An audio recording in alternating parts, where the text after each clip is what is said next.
And we are live. Hello, everybody, and welcome to this week's Digital Dialogue series. We are here with Dr. DeAndre Salter. We are talking the culture of money. The new book has dropped.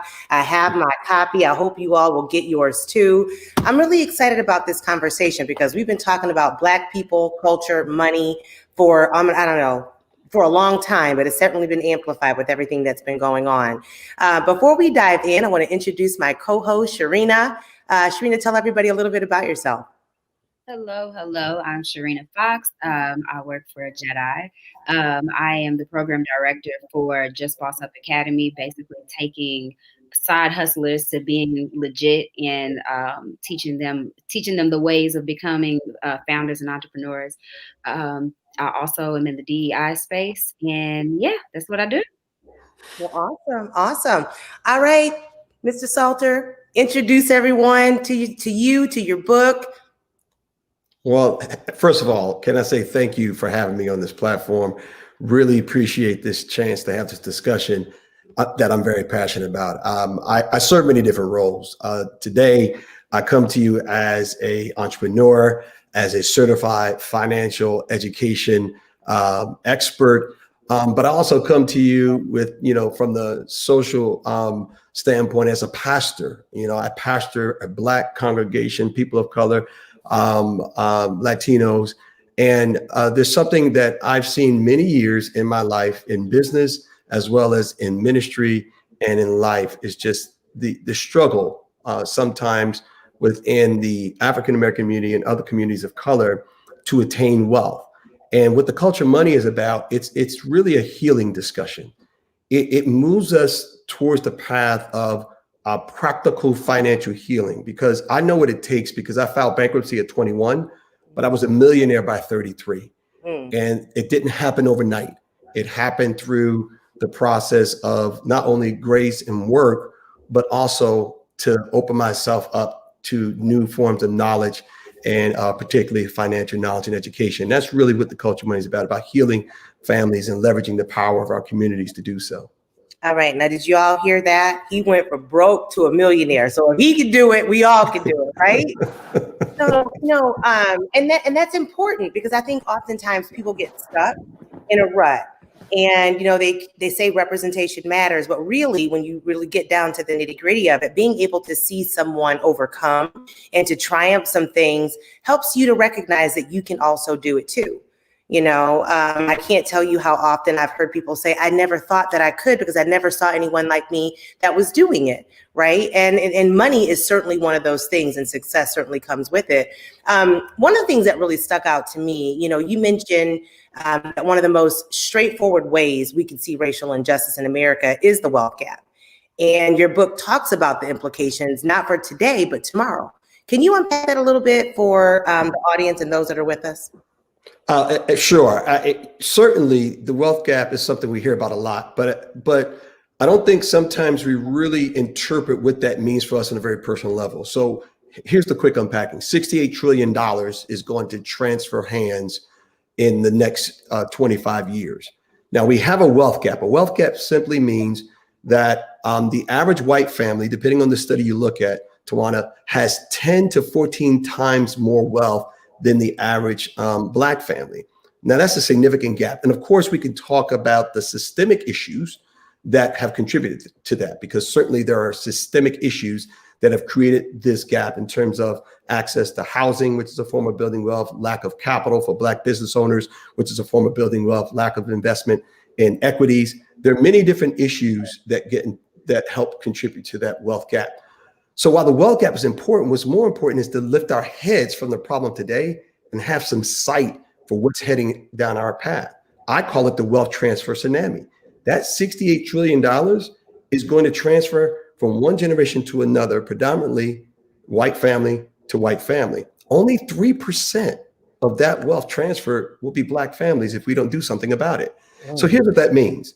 For the 20-year-old today, in 25 years, you're going to automatically have a competitive disadvantage in the marketplace, whether that is the capital basis you need to start a business, right? Because most hustlers must start business with their own funds or funds from family and friends before banks will invest in you. Well, you're at a competitive disadvantage in 25 years if you decide to leave your corporate career and do your second run or start a business or a side hustle. And the person sitting next to you, because they were in the birth lottery, perhaps, they're going to have a significant capital advantage like we've never seen. This is the largest wealth transfer in the history of the world. And so I'm really concerned about lifting our heads to start doing some things now to cut into it from the level we can, the very personal responsibility level and personal actions level. And then we can also deal with the systemic and the political and the activism things that we need to do to address it from that level. Well, I'm certain, when you mention it's going to be the largest transfer of wealth in our history, that a lot of people want to know how and why. And certainly that's what the book is here to help guide us with. And we will definitely hop into some of those tips here in just a moment. But one of the other things I wanted to touch on, you mentioned that Black folks influence many aspects of American culture. And if that's the case, why are our associations with it often negative, in your opinion, when it comes to money? Yeah, I mean, and it really bothers me, right? Because we have so much to offer the world, and the world certainly admires and borrows different aspects of our culture. So when you think of food, look, we have a great impact on the culinary industry. When you think of fashion, we have an incredible impact. You think of just how we walk, how we talk, how we carry ourselves. Like, we are idolized and often copied. In terms of mainstream culture, there's so much Black culture that have influenced mainstream culture is beginning to get hard to tell. But the one area where we really don't have an influence on mainstream culture is money. And often when we talk about money, it's very negative connotations. Now, that's not just from outside our community. If we're going to keep it real today, that's also within our community. Mm-hmm. Within our community, we're all entrepreneurs. We've all heard at some point disparaging remarks about dealing with Black business owners in terms of negative connotations about how money is managed or how the business is run. Many of these things are internalized forms of racism that categorize very negatively the Black experience in terms of wealth building, particularly with not just the entrepreneurs, but also in terms of spending habits. We all have heard the terms like we're wearing our wealth on our back or some aspect of that, right? Because Black folks, we do like to look good. We do like to feel good. And by the way, we deserve it. We've been through a lot. And those things also often are cathartic for us. But I think the real problem, Tawana, is think about this. We don't learn about money in schools. So where are we going to learn about money? Most of us learn about money through the experiences shared with others. And most of that experience is with our parents or those we see in the communities we grow up.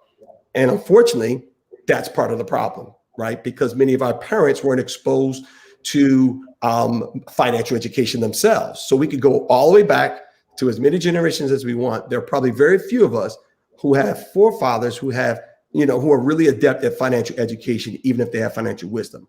So we end up perpetuating behaviors that we see that might not be in our best interest for wealth building simply because of much of it is environmental and what we were exposed to. But it's time to change that conversation. That's kind of what the culture of money is getting at, is we now want to be known as the culture of money, not just for fashion, food, and the way we sing. Well, let me tell you something, an epiphany that I had that I don't know has really resonated with me in the past as it has really in this year, especially talking about the differences between our different cultures. So often, you'll hear that, in the white culture, they're taught to just be nice. Right. And in the Black culture, we have a tendency to let things roll off of our tongue because that was the way that it happened in the household. And what I'm seeing even in this new generation, they never talk to their parents crazy. They might have talked to a whole lot of other people crazy, but now they're beginning to say things in the Black culture that's really not traditional. But there was a moment that hit me. And I realized, is it just that white culture is nice, or did they have things that they could threaten their kids with that we couldn't threaten ours with? Things like, I'm gonna write you out my will, right? We didn't have, what you gonna leave? You know what I'm saying? So when it hit me, like, there is a different dynamic in the relationship between certain cultures and their children, because there was this fear.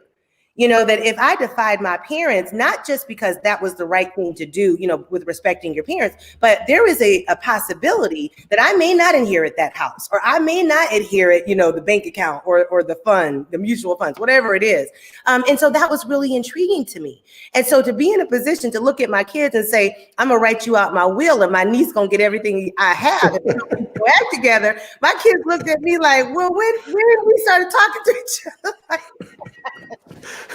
Tawanda, let me give you another aspect of that. I mean, you're right. Like when so look, 2020 has made us all have some extra deep reflection. Amen to that, right? But one of the things that I was reflecting on, very similar to you, and thinking about even money in the very, as you say, the real experiences of life and how certain things develop in our money culture, right? As a pastor, one of the saddest moments for me, having been a pastor a long time, are funerals. Not because of the death, but because of the lack of planning, the lack of shared values and communication, and of course, the lack of money. If I see another GoFundMe funeral, it's gonna break my heart, right? So back to what you just said about, now I've also been in many other types of funerals, and usually you could tell with the zip code is maybe different and the socioeconomic status was different because the tone of the funeral was a little bit different. There's some folks positioning themselves for inheritance even after the funeral. But many times in our community, the Black community, we're dealing with the implications of a life that did not have the culture of money, did not have values that were financial, that were passed down. And also what exacerbates the pain of loss is just the lack. And so there, you can also see it there. It really is something that again, I think the tide is shifting, but this book now will give us all the impetus and give us the rallying points to make the shift happen faster. Yeah, I definitely will echo that. I feel as though our community has definitely, now that the opportunities and access has been opening up, you are watching individuals who now have access make smart decisions, but it's really difficult making those decisions when you're, living paycheck to paycheck, or, you are working harder than your peers for less pay. Which really leads me to the other points that I've really found pretty intriguing. You mentioned the 3 community values you put forth are own more, know more, and pass down more. I think that is extremely important, but you also can't do those things unless you're in a position where you actually have access. How will these values, in your opinion, help secure better financial people for Black people, or how can they really put those 3 tips to use? Yeah, I mean, so one of the things I talk about in the book is how we develop our money behaviors. And in fact, we walk through a process of diagnosis of kind of these auto scripts. I call them money scripts that are running in our head. So when we're in the marketplace, unbeknownst to us, without awareness, we're going to act on the script without knowing it. And so through identification, we can figure out how that script works. And the reason why that's important and why money scripts ties to these 3 values is because many of our behaviors, as we've just talked about, are formulated in our childhood, in our teen years, and as we become adults. Many times we're deficient in terms of our understanding of how money works and having good money values. So the 3 values, and our values, of course, affect our attitudes, and our attitudes affect our decision making. So thus, when you see the person that says, well, I don't want to deal, with the Black contractor because of X, Y, Z. Well, they're saying that because of an attitude they have. And that attitude is developed because of values that they've adopted, right? And so we need a unified set of values that's simple enough, but substantive enough for us to do this. And so the 3 are know more. And here's why it starts here. I have a chapter in my book that talks about why $1 million would destroy you right now. And because most people think they need cash to start on the journey of healing and financial wellness. No, you need confidence. Confidence trumps cash. And you can't have financial confidence unless you have financial knowledge. So it all starts with know more, because no matter what we have, $1 in our pocket or $1 million, knowledge can be acquired by any one of us right now. And we can keep consuming it and consuming it. And I think Black folks, if we're serious, we need to start reading more financial blogs, reading the financial sections of newspapers, buying more financial oriented books, and educating ourselves. I think it's literally a civil rights issue right now. That financial literacy is a civil rights issue that we are locked out of even knowing how money works. So when we're in the marketplace, we don't have the confidence to make the best decision because we have a deficit of knowledge. So you can't own more unless you know more. You incredible Black women have started great movements and businesses, but I bet you knew more before you owned more. You had to come into knowledge to open up the realm of possibilities. And so when we talk about access, there's two denials of access. Some access is denied for systemic reasons and other reasons, but some access is denied because of a lack of knowledge. We just don't know what we can take advantage of. And so I see it all the time. So know more, own more. Of course, three things to own simply. We need property, we need more businesses, and we need to be involved in the equity market, because those are the three greatest ways to lower the wealth gap at our level. Three things that we all can do to cut into that wealth gap and have inheritance. And of course, if you don't own anything, you don't have anything to pass down. And it's very important to future-proof Black America by passing something down to the next generation. So that's why we put those three in that successive order. Mm-hmm. I love it. And I'll tell you, and then Shereen, I'll let you jump in there. That's a very powerful statement, that you think you need $1 million, but $1 million might destroy you right now. And I'm segueing, and it's not just in the Black culture, but we've seen how many times someone has won the lottery and it has completely destroyed their lives or their family, simply because they didn't really know how to behave once they came into proximity of the money. Right. And so it's definitely the confidence in being able to understand how to manage money is definitely key, because I have watched a lot of people come into access and just absolutely squander it away. Such a loss for their families. Shereen, I'll go ahead and let you jump in.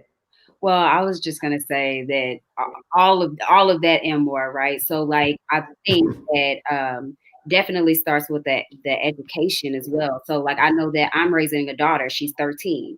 And one thing that I've done, well, that I'm working on now, because it's hard to change your relationship with money, especially when you come from a family, like I come from a family where we wasn't necessarily shown the way just was, right? So you're living in it, but nobody is actually showing you how things work. And so then you have to go off and educate yourself, when really your parents could have been educating you the whole way through. So as I'm changing my relationship with money, I'm also taking my daughter on this journey with me so that she can see that, like, okay, no, I need to be able to do this. I need to be able to do that, and know where mommy's money, know where mommy's money is going. Like, know where the will is, who's in it, who's not.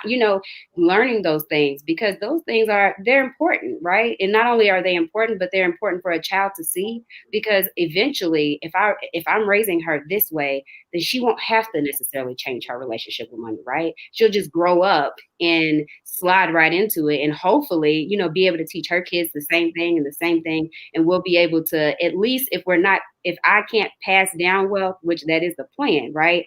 Well, I'll be able to pass down a wealth of knowledge, and then she'll be able to pass down not only a wealth of knowledge, but wealth itself. And then hopefully, at least we'll build a family culture of having that mentality. But I think that's where it starts, like just changing your relationship with money and the way, and you won't be able to do that until you start reading, right? So I'm buying the book. But you said something very powerful, and I even touched on that in the book, and I'm so glad you brought it up, right? Because you said, again, I try to keep the conversation wide enough so that people won't lose hope, right? And say, well, I don't have the advantage of the starting point that others have. But for free, here's what you can do. If you don't have money to pass down, you can pass down values, and you can pass down money values. And what I'm trying to do is give you some values and give us all some values that community-wide we can embrace, because maybe we have not thought about this. And then now, if we just all sign on to this, then now we all can be passing down. Now look at the power of that. When we're all passing down the same values, then we have what is called culture, right? Because culture is ideology based in values, right? And so that's what it is. So we believe soul food tastes a certain way, and we believe a preference for it because of the values we were raised with, that you don't just throw something up in the microwave. You get in there, you whip them potatoes the right way. You cut those sweet potatoes, don't you? Go get those canned yams. You cut those things, right? You put them in there with the sugar and the pineapples and all the stuff, right? So we know these things because they've been shared. And even that meal is important. The other meal that's important are the leftovers that you're going to leave in the refrigerator for your children and your children's children. And those leftovers include financial knowledge as the basis, because we don't want another 30 for 30 situation. We have enough young Black athletes who become millionaires on contract day only to retire broke 3, 4, 5 years later. And so that's because they didn't have the value. So I commend you for what you just said, because that's where my heart is as well. Yeah. And I will say, like, even once you start introducing your kids to things like that, they start wanting it. So, like, I know that, like, so my daughter has her own business, and that's a whole nother story. Because now she thinks she really got something, okay? But it's like when she gets paid, like even it's something as simple as braiding hair, right? So when she gets paid, it's automatic, like in her mind, that I'm going to go to the bank with this part. I'm going to invest with this part back into my business. And the other part of it is like, I want to buy some stock, because so we're teaching that part of it. Like, okay, don't be afraid. And I think that, like, in the Black community, we're also scared to let go of our money because it doesn't have we don't feel like it has a quick return, right? So we're like, well, how fast can we get it back? And it's like, it's gonna be okay. It's gonna be fine. But that's another instance of just changing your relationship with money. Like, we have it in us to get it back. We're the biggest hustlers around. So we're going to get it, but not being afraid, because we've lost money on far more things. So why not invest or, do something to build knowledge or, anything, but just teaching your kids, like, because it'll come back to you. She definitely now, I mean, she thinks she's like some stock market guru. I'm like, girl. But it's fun watching that, because, like, even, she likes numbers. So we have a subscription to Forbes magazine. She doesn't always read it, but it's there. And for her to be in the household with things and have access to those types of things, I realized that I'm doing something a little bit different, and she has a different understanding and experience with money. Mm-hmm. Mm-hmm. Pastor Soldier, do you think that education is the biggest obstacle? Yeah, I certainly think it is. It's a very interesting dilemma. It certainly is. But the second issue is within that education. One of the things we unpack in the book under that concept of know more, just prepare us to embrace education, is some of what we've been talking about. So I call them everything we've been talking about in the last 5 minutes. Mm-hmm. I call them money motions. It is the entangled relation. So the entanglement between our money and our emotions. It's really hard for us to untangle that, right? So, because money is very emotional, but if we got to start identifying also our emotional bondages to money that end up leading us to negative habits. So yes, knowledge is important, but within knowledge, part of the knowledge you first need, the revelation, the epiphany, is what money is doing to you, how your background has influenced your money. And I talk about two things in the book, right? So you might enjoy these. I call the first set of emotions that we need to identify in our community is Black kryptonite, right? Black kryptonite. So if you know Superman, kryptonite is the one thing. As strong as he is, he can handle anything except kryptonite. Well, guess what? Black kryptonite, the kryptonite for Black folks, fear. Many of us are very afraid to take risk. And this is why it affects us in terms of investment. Greed. All right. We've seen too many pyramid schemes, too many schemes in our communities where those who did not have were taken advantage of, and it makes the rest of us gun shy. Mm-hmm. Makes the rest of us skeptical. Yep. So thus a great opportunity could come, back to what you said about access, Tawana, right? A great opportunity could come, but you won't trust it. Yep. Then I call them the triumphant of Black kryptonite. false hope, luck, and wishing. Now we love that because luck doesn't require discipline or obedience. So false hope. So that's the lottery mentality, right? And one of the things I talk about in the book, look, you can go into any hood in America. I don't care where you are, in Kentucky, New York, or LA. One thing's going to be in common. If you find a bodega, there will be a table in the back of the bodega and there will be some extra games going on. Let's just say that. There's some other type of bets you can make, right? So, and we all know what numbers are. We've heard that terminology, right? Because again, these are money. So, but that black kryptonite causes us to make bad decisions because they don't require us to operate in some type of financial discipline. But then there's also what I call black shackles, right? Mary sang the song, take the shackles off your feet so you can dance. Well, here are the shackles. There are two. The things that hurt us most in terms of our emotion, I'm telling you, shame and embarrassment. Because many of us have come from lack. Look, this book was very emotional for me. It's very triggering.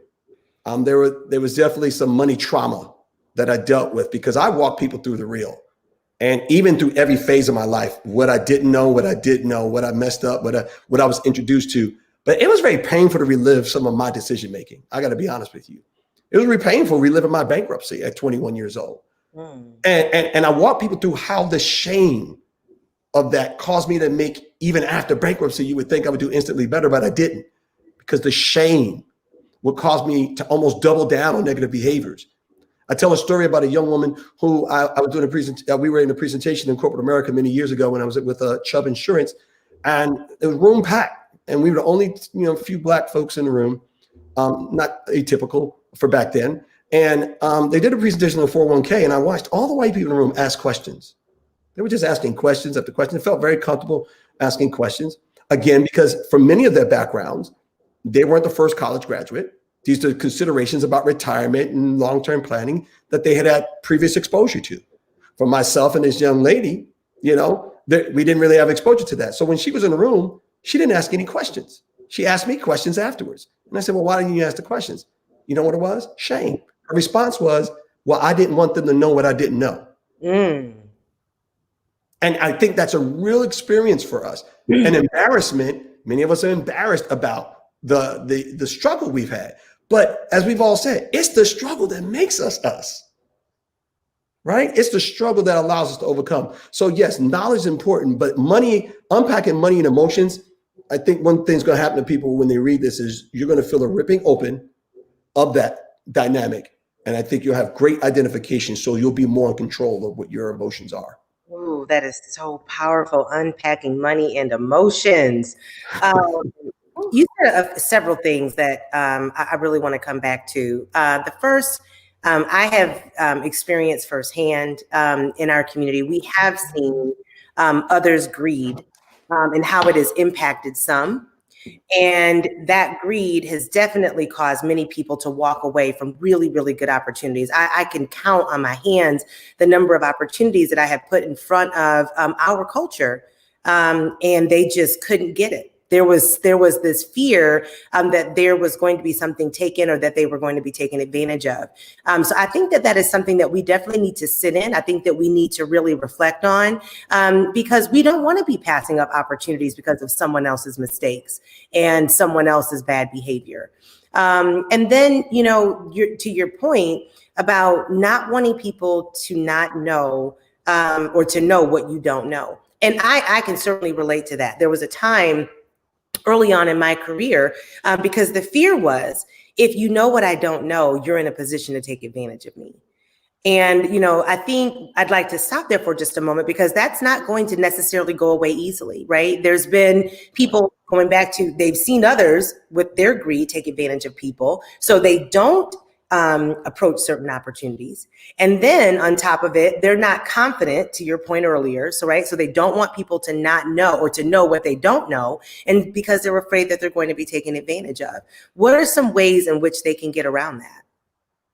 Okay. So you're really nailing it, right? Because what you're talking about is how, if we don't deal with that, so the implications of what you just said are powerful, right? If we don't deal with that, we're going to potentially repeat behaviors and lock ourselves out of greater opportunities. So, when you're a captive to things, whether they're emotions or poverty or lack or whatever, Sometimes you can take affinity or build an affinity for your captivity, like Patty Hearst.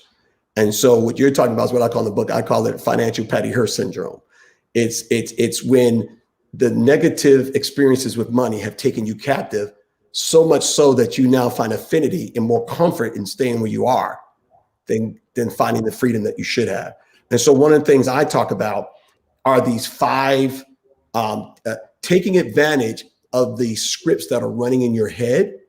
So as we identify these emotions, how do we then take advantage of them, right? How do we unpack them? And I talk about 5 of them, right? And so, not to belabor them, but I talk about identifying the difference between money avoidance, which is believing money is bad and you don't really deserve to have it, because some of us have money avoidance. So thus we don't really take a lot of risk because we believe, hey, money is bad. It's too much responsibility. I'm not going to open my bills. If it's in the mail, then, too bad. I'll find out later. Some of us have money worship, right? Money worship is the belief that money's going to solve all my problems. And there's never enough money. So, that person will never find happiness in other things other than money, but they'll never get enough of it. So they could also tend to take advantage of others for the sake of gaining it. And they sacrifice relationships for it.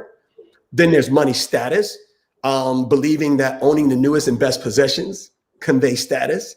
So I wear the Rolex because I want them to know what level I'm on, or what level I think I want them to know. I think what level I want them to think I'm on.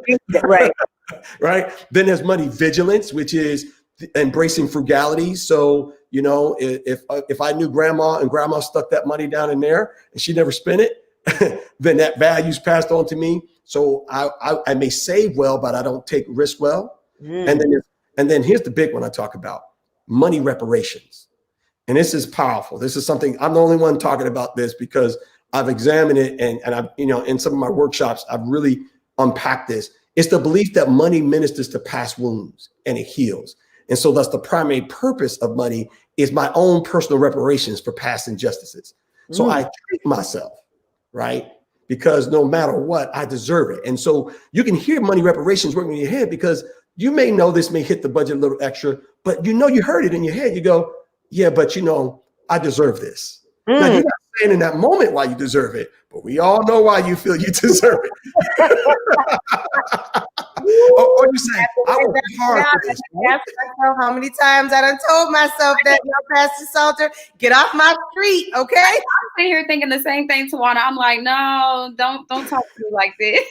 But it's real, right? We don't know, but a lot's there. So what we have to do is, identification is very powerful for healing. So one of the things, like I say, everything begins with a proper diagnosis. And if you have a toothache, you won't go to the dentist until it hurts bad enough. What I'm asking folks in this book is, does it hurt bad enough? And here's how we're going to deal with it. And we're going to start dealing with it by helping you unpack those emotions and then those scripts. Because once we know the script is running, see what I just did to you, Tawana, is next time you go in the marketplace, if any of those scripts are running through identification, it's going to come back to you. Now, you may not be able to change it immediately. I have a whole lot of things flashing through my head that I told myself I deserved, okay? So you're going to need a whole nother therapy session after this. For those that are tuning in, we are with Pastor Salter. We are discussing the culture of money. I have my book. I want you to make sure that you get yours too. He has explained to us that we are getting ready to witness one of the largest transfers of wealth that our generations have ever seen. And he wants to make sure that the Black culture doesn't miss out. The wealth gap is big enough. I do want to get into some more questions, but Sharina, I wasn't certain. I don't want to dominate, because it's clearly a good conversation and one that's resonating for both of us, especially as parents. Right now, my kids are out of the house, and so I'm dealing with a whole different subset of issues when it comes down to parenting and helping my kids to understand that I'm not an ATM, and I am not here to take care of you forever. Okay. And there's got to be a line drawn in the sand. And Sharina still has a child at home that she's teaching about being a business owner and how to reinvest those dollars. So before we go on to some of the other tips, Sharina, any other comments that you'd like to add? I'm dealing with I am not an ATM too. And that is it right now. Just teaching her really the value the value of money. And like I said before, changing my relationship with money so that I can teach her, changing my understanding of money so that I can teach her. And hopefully, fingers crossed, right? That she'll get it. But she's already showing some signs that she does. So this conversation is empowering because number one, she's not far from me, so she can hear this whole conversation. But in knowing that mommy's not being mean when I tell you can't have it all, right? But and then helping her to understand that like you said, like you're not an ATM, and helping her to understand, hey, I'm not.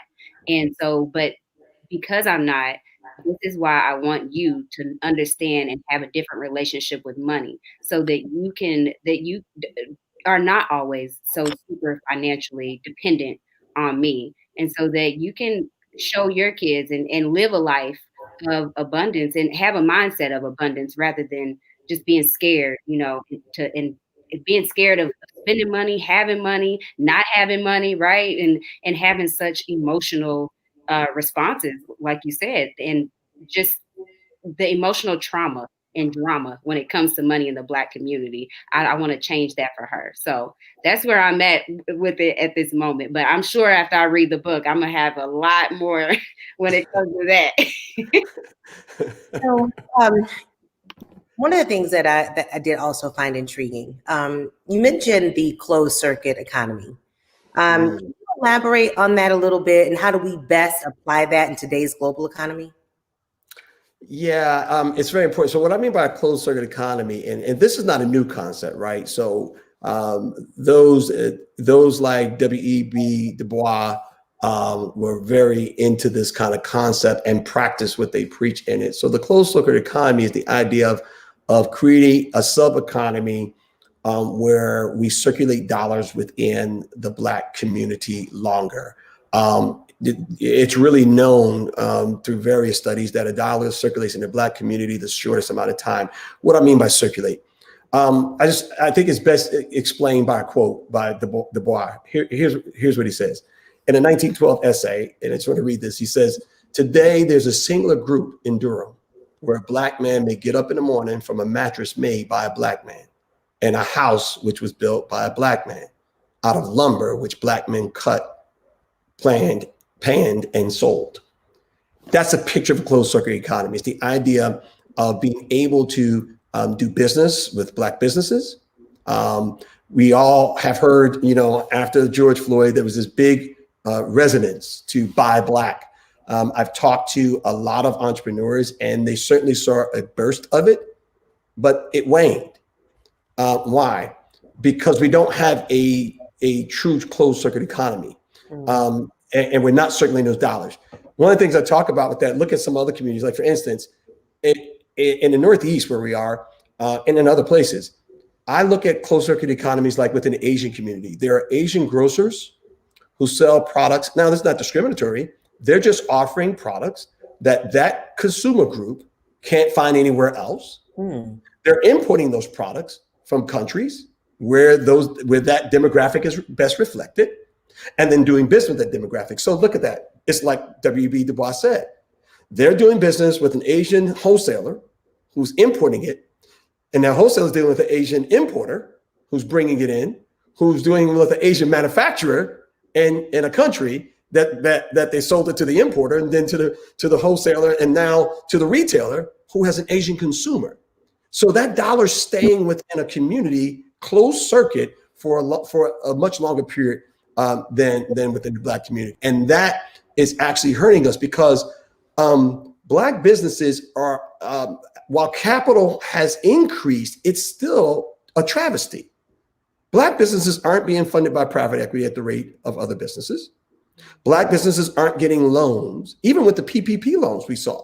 A whole swath of people of color locked out of PPP loans and not getting access because they didn't have the banking relationships. So it's very important that our dollars are being used within our communities to circulate, because these are the entrepreneurs who have ventured out to take risks, and we have to reward them with our support.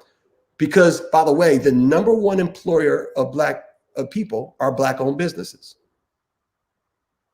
I'm getting ready to touch on something that has always intrigued me, and feel free if you say I don't know, and I don't know. I own a restaurant here in Louisville, and during the last couple of years, we've been working with an organization that has been preserving the history of African American jockey. Really because we won some of the first Kentucky Derbies that they were African American jockeys. And when you go to various venues in Louisville and they have the word jockey or lounge associated with them, there is no depiction of Black jockeys on any of the imagery. And so I thought it would be really cool after connecting with this group and holding an event on our rooftop where we were celebrating Black jockeys in art. Like, oh, this is a thing. This is a niche. Why don't we create the Black Jockeys Lounge? And so we were, we're rolling, right? And then an article comes out.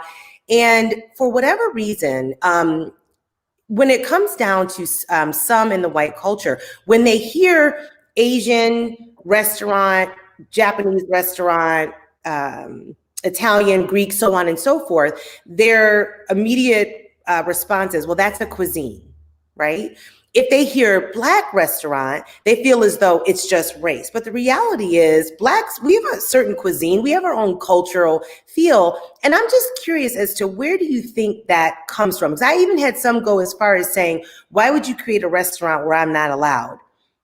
And I thought to myself, wait a minute, I didn't say that you could not come and celebrate and enjoy the history of the Black jockey. And so I'm just curious, in your opinion, where do you think that comes from?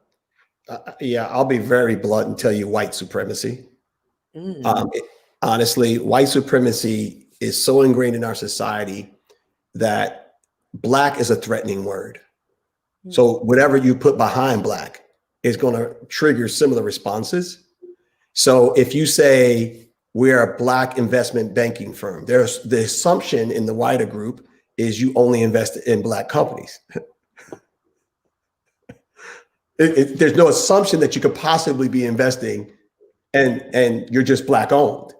If you say we're a Black church, the assumption is white folks are not welcome, don't come.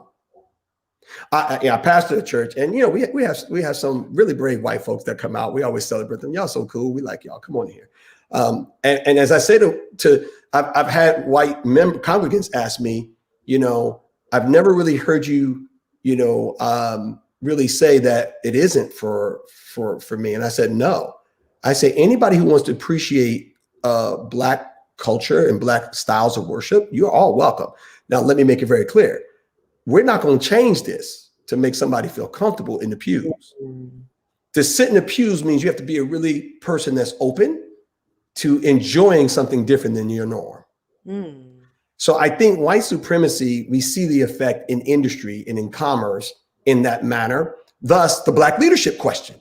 If you say the minute you're a Black leader, that title, a leader, and the Blackness on the leader, there's a question. Can they lead? Can I invest my capital in them? So we get these questions, but I think these are the effects of systemic racism and white supremacy that are so ingrained in our society that it's going to take some more unpacking of that. But frankly, that really is the reason. They assume we're so narrow. But again, while that is happening, here's why I'm challenging us. We get that. But what about this fact, Tawana? Black businesses only get 2% of Black consumer dollars. And if Black people spend 10% more with Black businesses, it would create 1 million jobs. Because after the government, Black businesses are the largest employers of Black people. So for any critics of why you should be a Black-owned restaurant offering comfort food or soul food cuisine, well, the reason why you deserve that dollar and that closed circuit dollar is because, and we want others to come and invest, obviously, in the Black community for this very reason. Every dollar, white or Black or Asian or Hispanic, you spend with a Black business, you're investing in the Black community. You're creating jobs. And if you want to really heal some of the systemic issues, do your part to spend money with Black businesses. You don't need a sign for that. You don't need any laws changed for that. You are free to walk in any Black business and not just wait for a slogan or somebody to die. We all of us, Black, white, and everything else, we can support Black businesses because they're the #1 employer of Black people. Well, yes, pass your dollar, support and spend Black. But let's also talk about how you discuss passing down, right? Passing down more. You talk about finding your success driver and your legacy driver. What's the difference? Okay, so success driver is it's your why you want success, and I think it's very important to identify that. Often when I'm coaching people, the hardest thing with new business dreamers and startups is to get them to define success. And if you don't define success, you can't celebrate it, and you can't set a new milestone. You'll keep chasing an ambiguous, invisible goal. And so it's very important if you want to be successful to understand the why you want success. For me, it was my mama, Emma. My mama, I love my mama, right? And growing up in the hood, my parents did all the, blue collar family. My dad was a mechanic. My mother worked in ministry. They did all they could to send us to the best schools they could, to get us access to education opportunity. And coming up, I just wanted to see my mama blessed. I wanted to buy her first house. Which, me and my brothers and sisters, we bought our house. I wanted to buy her first car. I wanted to take care of her for the rest of her life. My mama, I'm bragging. Yeah, she never got to work, and she never really have to, because her children, we're going to make sure, because she's been the success driver for many of us, all of us. So she is the why. Now, it's very interesting. I didn't say my wife, and I didn't say my children, because they were my legacy drivers. There's a big difference. Legacy drivers are the why you're building a legacy in the first place. So you got to understand that. Now, here's what happened. My oldest son's name is Dejan. He's in his 20s now. But when he was born, I just remember looking at him and just honestly a sadness, because I was overwhelmed by his Blackness and the implications of what that would mean for him. And I felt like if I didn't do something to really set him up, he would be at a competitive disadvantage. And I wanted to eliminate for him and my daughter, who came 18 months later, and my children subsequently. I wanted to eliminate as many obstacles for them and their future generations. And that was my legacy driver. And so success is the why you want success, and the legacy driver is the what's in your heart thing, like what's really giving you passion. Now that's a whole new way of looking at things. Success drivers and legacy drivers. For those that are just tuning in, we are discussing the culture of money. Bishop Salter has released his new book. Also, where can they find it? Well, first of all, you have called me everything today. Bishop Salter, Pastor Salter, DeAndre Salter, my homeboy, my brother, my family, my friend, Deuces. Big ups. Listen, you need to know the next one's gonna be Arthur, but you don't call me out now. No, look, I love it. I love it, family. Listen, you can get the culture. First of all, a great place to start is thecultureofmoney.com, because along with the book is a very important emotional step that, hopefully we get a chance to talk about, which is the pledge. And I can unpack that more later. You can take down thecultureofmoney.com, but the book is available in hardcover, Kindle ebook, and paperback everywhere books are sold, Amazon, Barnes and Nobles. We've had an incredible launch week. Thank you to all of you who've already gone out. We're blowing our sales target. We've been number one on Amazon in multiple categories for 6 days now. Wow. And so it's really taking hold. Awesome. Well, speaking of Bishop, Pastor, you're a man of faith, right? I'm curious. There's so much. I read an article just this morning where, I'm not even going to go there, talking about prophecies that I'm just like, this isn't real. But, as a man of faith, what do you believe is God's will for the Black culture? Oh, man, thank you for asking me that. I really, really appreciate it. Like I said, faith without works is dead, one scripture says. And, that was said by James, Jesus's brother, who received that inspiration from the Lord. And that's what happened to me in bankruptcy. So it took work, but my faith was very important to me. It was receiving that grace and that new hope that I could go from being worth nothing to becoming even more. But the real scripture that I really tell people that drives this whole book is wisdom from Solomon in Proverbs 13:22. It says, good people leave an inheritance for their grandchildren. but a sinner's wealth is stored up for good people. So I believe it's simply this true. I just think it's God. I think it's from heaven. I think it's divine will to manage your money better and to have more money and to leave an inheritance. I don't think there's an accident that there's over 2,000 scriptures in the Bible concerning money, because the beauty of scripture is it's a lens into a story about humanity and divinity. And heaven recognizes that, you know, after the lights turn off and from the worship service and the people exit the sanctuary, after we close our eyes at night, one of the things that keep us up is money and money worries and money troubles. And I believe there's more hope than that. And I believe that we are wired for inheritance. We are wired for wealth. And I do believe that it is God's will that we're able to attain it. Now, again, that's a very different proposition. I don't believe necessarily like, you know, just think it and positive, you know, the power of positive thinking, make money come to you, prosperity preaching. I'm just talking about real divine wiring. You know, just simple story of Adam in the garden. Look at that. It's an entrepreneur story. It's a hustler story. God places a man with no formal education in the Garden of Eden, gives him some raw materials and supplies and say, go at it. And the Bible says, and Adam worked that thing. He worked it. So it's in our DNA. So we're divinely wired for this. And I just believe that particularly for the people of color and African-American people passionately, there's a day here. This is a moment for us. And I believe that we've been through a lot and for this season. And I don't think that wealth gap is going to be as traumatic now that we have made the rally cry. I think we're going to spread this message like wildfire to know that God really has a place for us to have a seat at the political table, the economic table, the social table, and everything, so our voices can be heard. That is the will of God. I will not apologize about that to anybody. Don't be. We do have a viewer that wants you to repeat the proverb that you mentioned about leaving an inheritance. Oh, yes. Proverbs 13 and 22. 13 and 22. And what was it? Proverbs 13:22 says, good people leave an inheritance for their grandchildren, but a sinner's wealth is stored up for good people. Ooh. Ooh. So it's about getting yourself in position, right? That's right.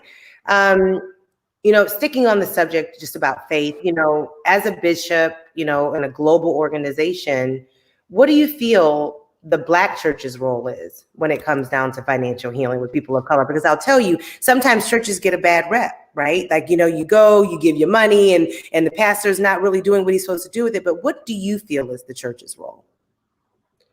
Well, the church has a primary role, and particularly the Black church, because the Black church is really one of the guardians of Black culture. Black churches are guardians of Black culture. It's a place where Black culture emanates from, and you see it flow into the style of music, our voices, the way they sound, even the food we cook, the Sunday dinners, right? Dr. J. Paul Hines, he's a professor at Princeton. He says if you want to do anything with Black people in this country, you still have to go through a Black church. Right? And so his research talks about that. And I think the Black church has always been a place, even back in slavery, where it's this concept of the Black church is here. Black churches are here to help us make that journey out of Egypt, out of bondage and into the promised land. And so, but I do think Black churches have to be challenged, right? Because pastors need to get bigger than talking about giving and bigger than talking about tithing and I think there needs to be a shift, particularly after COVID-19. That's a game changer, right? Black folks are already struggling. We're economically suffering even more because what Donald Trump didn't say to anybody while he claimed his economy was doing great, it wasn't doing all that great for Black folks. Okay. Unemployment in the Black community was still higher than any other community. Home ownership was still lower, and access to capital was still restricted, right?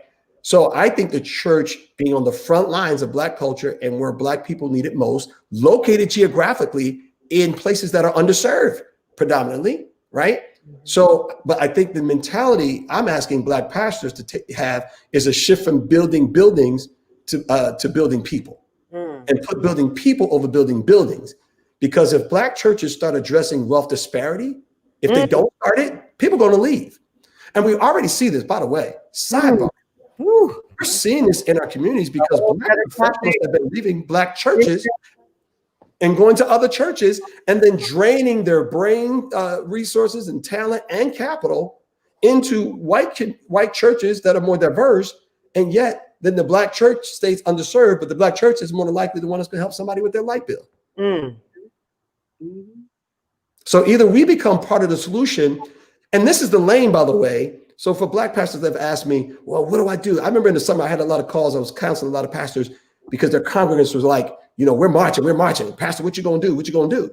Because you see, I'm out there marching. I have my purple bishop shirt on, my cross, my collar, and I'm out there in the hot summer, fist raised. And I said, well, that may not be the lane for everybody and every pastor, but a lane you can have is to help heal your people and bring them into financial wellness. If you don't do it, you now miss the connection to the activism community. You now miss a connection to the political community, and you now miss a connection to the hearts of your people, because this is the biggest problem they have when we finish singing the song. You just shake your head at me now. You just opened up a whole can of worms. I'm going to get with Cordelia and Deidre. Like, we did part 2 to talk about buildings and people now. Okay, that's Powerful. very, very, very powerful. We only have 4 minutes left, and there is one question. I personally resonate with your story. I didn't file bankrupt at the age of 22, but I had nothing, and I started a business with $4,000 in back child support. And I some days stand and look at all that God has blessed me with. And I am in absolute awe, to your point, of being in that Garden of Eden, being given those raw materials and being able to build something great. I've also been in the position where I've worked extremely hard and I've lost it all. But I would like for those that are viewing and that are with us to at least get an answer to this question. What do you say to someone that has worked really hard? Right now with COVID, many people have lost their jobs and are trying to figure out their way. Some people have lost their businesses. How do you discuss about, for those that have lost it all? Yeah. And I think the first thing is, and I really want to tie this, together real neatly. I would say to the person who's lost it all is that don't let your past predict your future, and don't let your past dictate and control your future. And I know that in the first response I often get as well, that's easier said than done. But all great things require hard work. All great things require great faith, and all great things require hope. And so the best thing I would say to them is, sure, you can get access to money, you can get the new job. But for you to have the passion and the energy to run at that and be high octane, you got to have hope restored. And no matter what you've been through, don't count yourself out. Don't count out the blessings that are available for you. Don't count out the heart of God to see you have more. I'm telling you right now, do what I did, do what Tawana did. Do the work on yourself, okay? And work on you, but also give yourself some grace and some space to be healed. And realize it's not over yet. And there's a whole community of people that are waking up to all these things that we're talking about today. And we're going to help walk you through it. That's why I'm also asking Tawana people to go to my website, theculturemoney.com, and take the pledge, right? Because the pledge brings accountability. And I think we want 1 million people to take that pledge, because I believe I think that number is significant enough for our community that if you see 1 million people are also in this with you, that'll also help restore your hope. And on your roughest day, realizing that you're not in this by yourself. And we're going to give you all the assistance you need so that your hope can be restored. That's where you start, if that's you. Thank you. Well, it is 2:59 and this hour went by very quickly. And I did not think that would be the case, just talking about money. And there's still so many things that I want to ask. But I do want to ask all of you that are watching to go take the pledge. If we're in a position right now where we're getting ready to see the biggest shift in generational wealth, let's roll up our sleeves and do the work to ensure that we're not having this conversation 10 years, 15, 20 years from now. Bishop, author, doctor, pastor, brother, friend, thank you for coming back and speaking on this matter today. I am so grateful to have this book. I will be continuing to dive in, and I hope that all of you will go to the website and purchase it as well. We are now going to head on over to networking. For those of you that are not familiar with how networking works, you will look at the left side of your screen, and on the left side of your screen, you will see the handshake. If you are on social media, It is free to network. Go on over and register. You will hit the networking icon. It'll bring you to a screen. It will ask you if you're ready. If you are ready, click the blue button, and you will have 3 minutes to get to know someone that you don't know, or perhaps someone that you've met at one of our previous networking functions. And if the two of you want to stay in contact with each other, then hit the blue connect button at the top of your screen. Think of it as like business cards when we were back at trade shows and real conferences. Their contact information will land in your dashboard for you two to stay in contact. Thank you so very much again, Bishop. Thank all of you for tuning in this week's Digital Dialogue series. I very much forward to seeing you same place next week, same time as we get canned again. Take care.